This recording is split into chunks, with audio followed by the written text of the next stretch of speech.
High বন্ধুরা, দেশ থেকে যারা দেখছো বা দেশের বাইরে থেকে যারা দেখছো তাদের সকলকে রং বেরং 24 চ্যানেলে স্বাগত জানাচ্ছি। আমি একটা নতুন ব্লগ নিয়ে চলে এলাম তোমাদের সঙ্গে। আজকে দুপুরে লাঞ্চে কি বানিয়েছি সেটা তোমাদের সঙ্গে একটু শেয়ার করে দিই। দেখো, এখানে ভাতের মধ্যে আলু সেদ্ধ দেওয়া আছে। আলু সেদ্ধটা খাবো যখন তখন মাখবো। আর এখানে দেখো দই কাতলা বানিয়েছি। দই কাতলার মধ্যে একটু পোস্ত দেওয়া আছে। কত সুন্দর কালারটা এসেছে দেখো, খুব ভালো লাগছে দেখতে। আর কি বানালাম সেটা তোমাদের সঙ্গে শেয়ার করে দিই। এখানে আমি নোটে শাক ভাজা করেছি, রসুন দিয়ে, কাঁচা লঙ্কা, কালো জিরে ফোড়ন দিয়ে নোটে শাক ভাজা। এই শাকটা খেতেও খুব ভালো লাগে। আর এখানে যে আলু ভাতেতে দেওয়া আছে সেটার জন্য আমি একটু পেঁয়াজ ভেজে রেখে দিয়েছি, এটা খাবার সময় মাখবো। আর এখানে পাঁচমিশালি একটা সবজির তরকারি বানিয়েছি। এতে আছে আলু, কাঁচকলা, বরবটি, তারপরে বেগুন আর টমেটো। এটাও খেতে খুব ভালো লাগে এই পাঁচমিশালি সবজির তরকারিটা। আর এখানে দেখো কষা কষা করে এঁচোড় করেছি, যাকে বলে এঁচোড় কষা।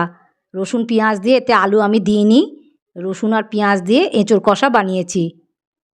কালারটাও দারুণ এসেছে এঁচোড় কষার। আর এখানে কালকেকার চাটনি ছিল অল্প একটু, সেই চাটনিটা আজকে হয়ে যাবে আমাদের, অল্প অল্প করেই হয়ে যাবে।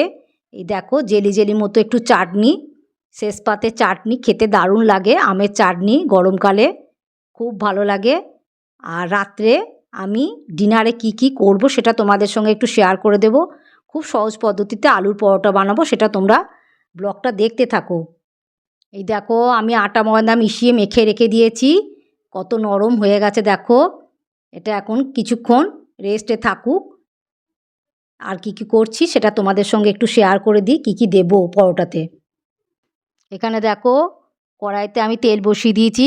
পরোটা তো পুর তৈরি করতে হবে, পুরেতে কি দেবো দেখো। এখানে পেঁয়াজ কুচি রেখে দিয়েছি, পেঁয়াজ, আদা, রসুন গ্রেট করে রেখে দিয়েছি। আর এখানে আলুটাকে সেদ্ধ করে নিয়ে ম্যাশ করে নিচ্ছি।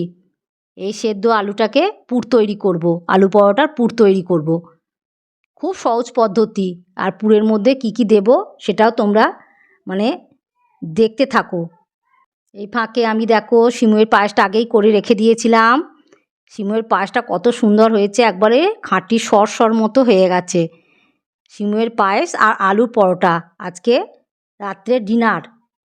পুরটা আমার একদম রেডি হয়ে গেছে। কড়াইতে তেল দিয়েছিলাম, পেঁয়াজ, রসুন, আদা সব ভেজে নিয়ে আলুটাকে দিয়ে তাতে দিয়েছিলাম ধনে গুঁড়ো, জিরে গুঁড়ো, চাট মশলা আর নুন দিয়ে পুরটা একদম রেডি। আর কাঁচা লঙ্কাও একটু দিয়েছি, শুকনো লঙ্কা দিইনি, কাঁচা লঙ্কা দিয়েছি। দেখো কত সুন্দর হয়েছে পুরটা।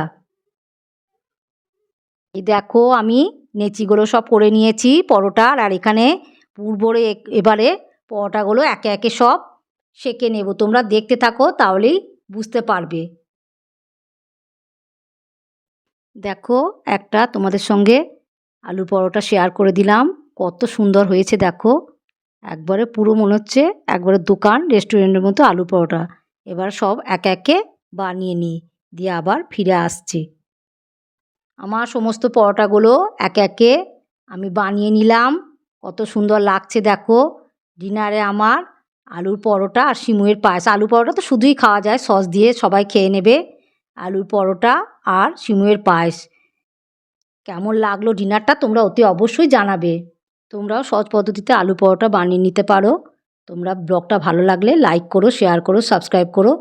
ভালো থেকো, সুস্থ থেকো, সাবধানে থেকো। কোনো ব্লগে দেখা হচ্ছে। Love you all, bye by.